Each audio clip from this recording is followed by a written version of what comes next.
Welcome to Our Girl Relationships. We talk about the problems people face in their day-to-day lives. Let's start with the video. My husband and I both work in a publishing house, and we met while we were assigned on the same team for a project.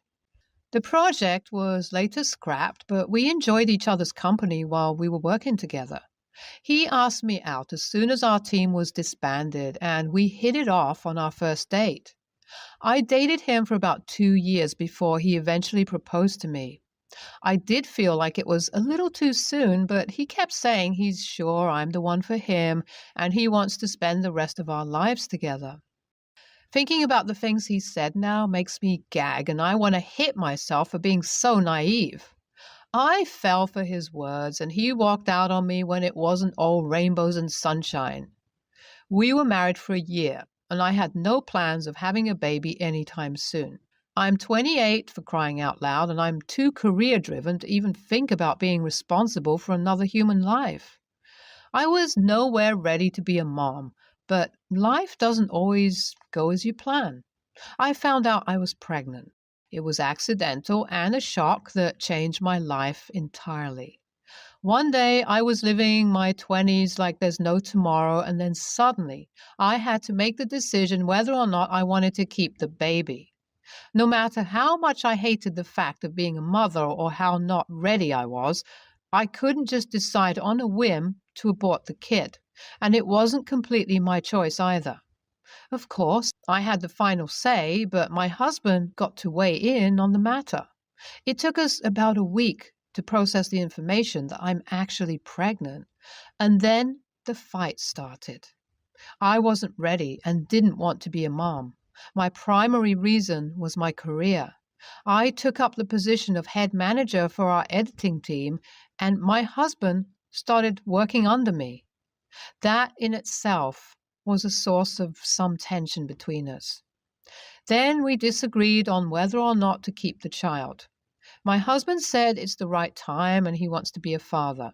He kept saying how much this means to me and I should think about our family too.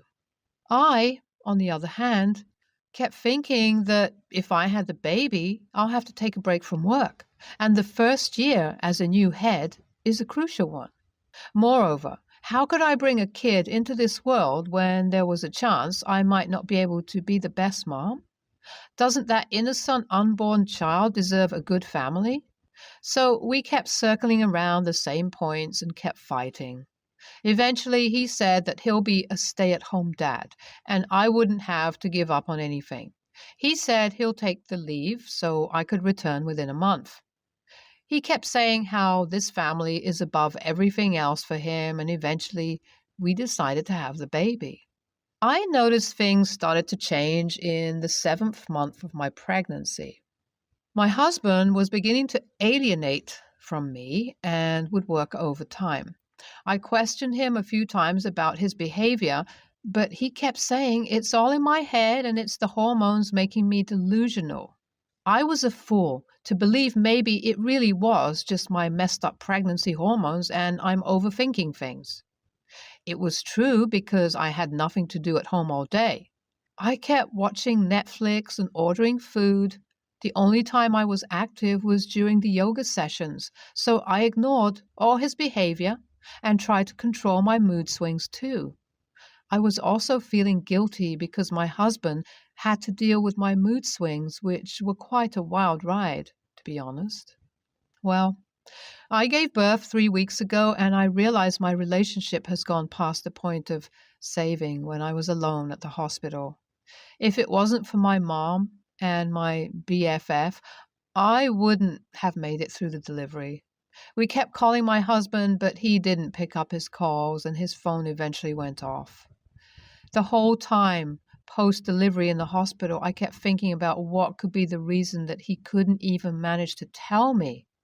I went through anger, pity, and depression all at once. At one point, I was ready to kill my husband on sight, and that actually created some problems with my health. Because the doctor has clearly instructed me to not stress yet. That was the only thing I was able to do. When I came home after a week at the hospital, my husband came back. Both my parents and my friend were with me when he told me that he has been thinking about our life and he has decided he wants out of this. He said now that he's a father, he realized he can't take responsibility for a child. He can't give up on his job and his life.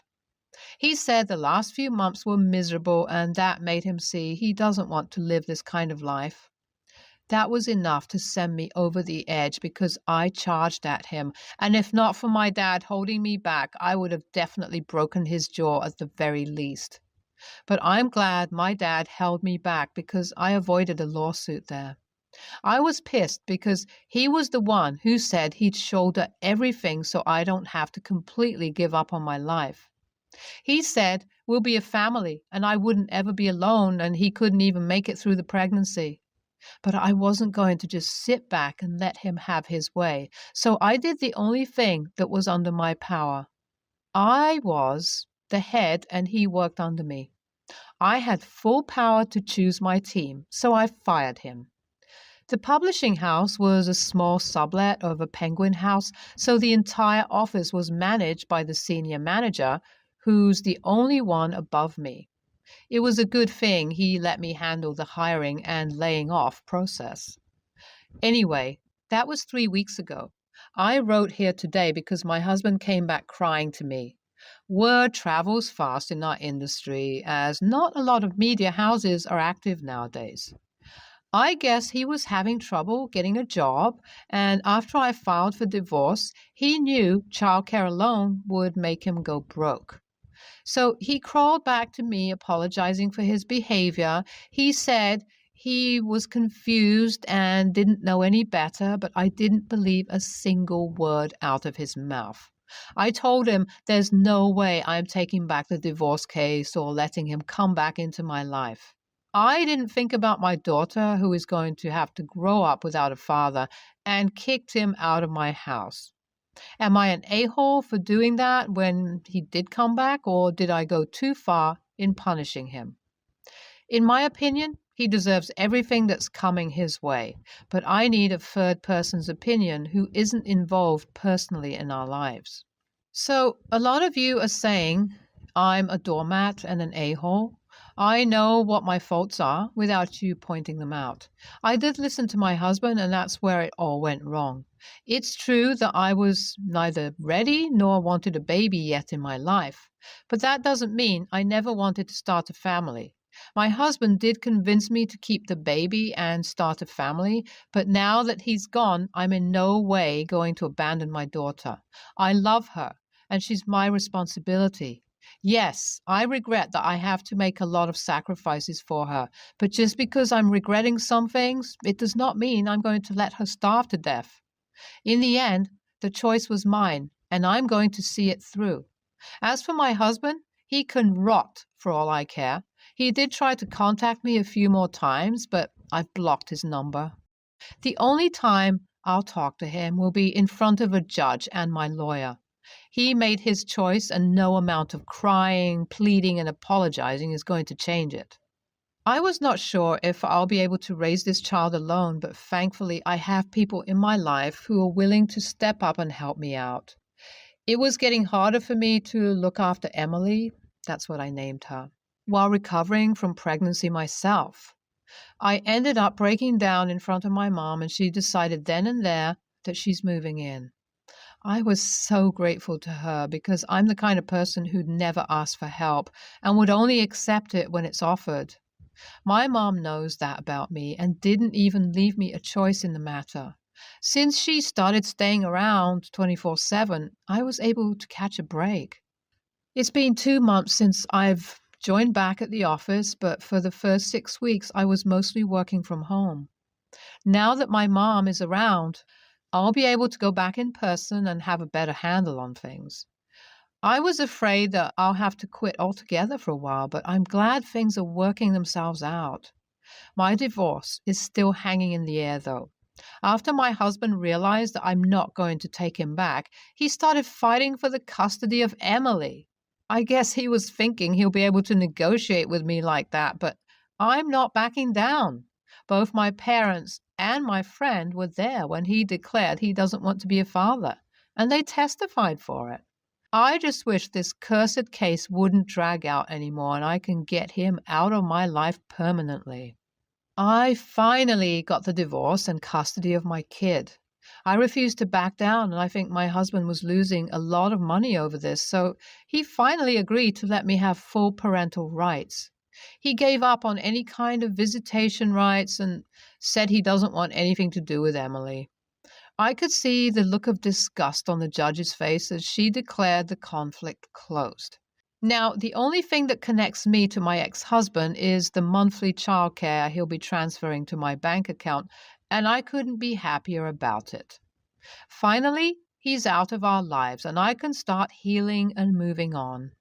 NTA, that man deserves nothing less than the absolute worst. You're not the a-hole, and consider yourself lucky for dodging a bullet. NTA, I know from experience how manipulative some spouses can be, but you should be happy that you found his reality sooner and didn't waste 12 to 15 years of your life on him. My boyfriend and I have been together for 4 years. We lived separately. He was 30 and lived with his parents. I was 31 and lived with my 6-year-old. We had our baby in September 14th. The baby shower was sometime in August. His aunt decided to throw a baby shower for him. She said it would be a male's version of a baby shower. Men only, but that was a lie. She invited his mother, her daughter, his cousin, and herself, of course. She said I wasn't allowed to come. If it were men only, baby shower, then why were those women there? Also, that would only make sense if it were a bachelor party. I was carrying the baby and I wasn't allowed to be there. All that my boyfriend said to me was that it was out of his control. I feel like he should have stood up for me and said that it didn't sound fair, that it should be a baby shower for the both of us. Every baby shower I had been to always had both parents. Also, I didn't feel like he deserved a party looking like he's the father of the year because he didn't even show up to many of my baby appointments except for 2 of them. One was when we found out the gender. It was on my birthday, but he had to leave shortly after the appointment because he was spending the day with his mom. On my birthday. Also, they lived together. Another appointment he came to was a 3-hour glucose test, but he spent half that appointment on the phone with his mother. Also, he wasn't there much for me during the pregnancy when I was throwing up or needed help lifting something. I had to do it mostly by myself. Again, we are together. Maybe this would make sense if we weren't together. He tells me that the baby shower wasn't out of spite, that it was supposed to be guys only, with the exception of his mother, aunt, and cousin. Yet, I'm the mother. I had no idea how many views and comments I'd get. I appreciate the support from a lot of people on here. Answers to some of your questions. No, this isn't the first time I've been treated badly by them. This time just happened to really bother me because it did make me feel like they were doing this to take my baby away from me. Also, anything involving my kids would make me want to be defensive. I also questioned why my 6-year-old boy wasn't invited, since he is in fact a boy. I did say it made me feel like I was a surrogate, yet surrogates still get treated better than that. I do feel like the baby shower was for him and his mom. I do feel like I'm the baby mama that they all hate. I do agree that he didn't stand up for me when they asked him if they could plan that event. He could have said that it was not right to exclude me, but he didn't. He went along with it. They all claim it wasn't to exclude me, but who excludes the mother from an event for her baby? I made sure not to have them at the hospital because I didn't want a group of people who didn't like me to be around when I'm trying to recover from my C-section and have the privilege to meet the baby after being excluded from an event for my own son. Why WBTA if you even think this? He is your boyfriend. No, he is not. He may be with you at times for whatever reasons, but it is not because he is your BF. His family is his heart, not you.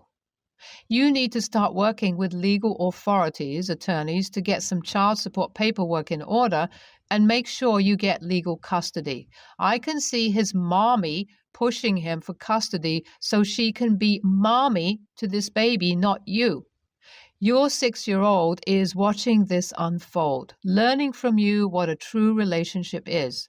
Do better. Set better examples for your child. Does he live with you now or still with mommy? You wrote again, we are together. No, your words say differently. Your words say you are not. Did your family, friends throw you a baby shower? Did he attend? Did his family attend? Where are all the items from his baby shower? At his mommy's house? Baby shower was 1,000% out of spite. They are making sure you know your place in that family. Fill out the court papers and move it along. This is not a person you want to raise a baby with. Don't let him and his mother beat you to court. NTA. So I have 4 children, 2 from my previous marriage and 2 from my current marriage. My first wife passed away when our children were both under 3 years old. She and I made a promise before we had our children to each deposit $350 into their account every month for their education. After she passed, I felt it was my job to fulfill her part of our promise. I couldn't afford to deposit $700 each, so I lowered the amount to $450 each. I also do the same for my 2 other children, though the amount is $200. My current wife had no problem with the amount I gave my children and ours. However, when I increased the amount to $550 for my children and $250 for ours, she did have a problem with it.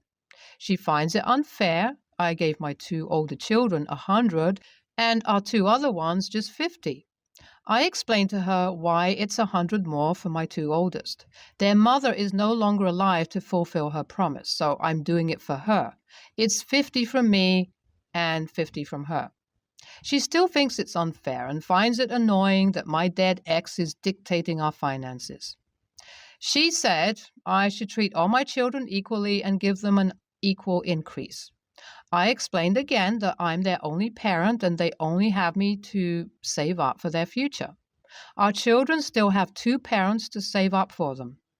I told her she could add the other $50. I also told her that I didn't appreciate her calling her my dead ex. She's not an ex. She's still my wife. I told her that I find it weird that she is so intimidated by someone that is not alive. She screamed at me after I told her that, and she stormed off and hasn't spoken to me since Friday.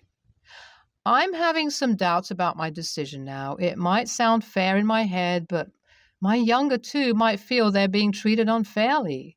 I might have also gone too far by saying she felt intimidated by my first wife.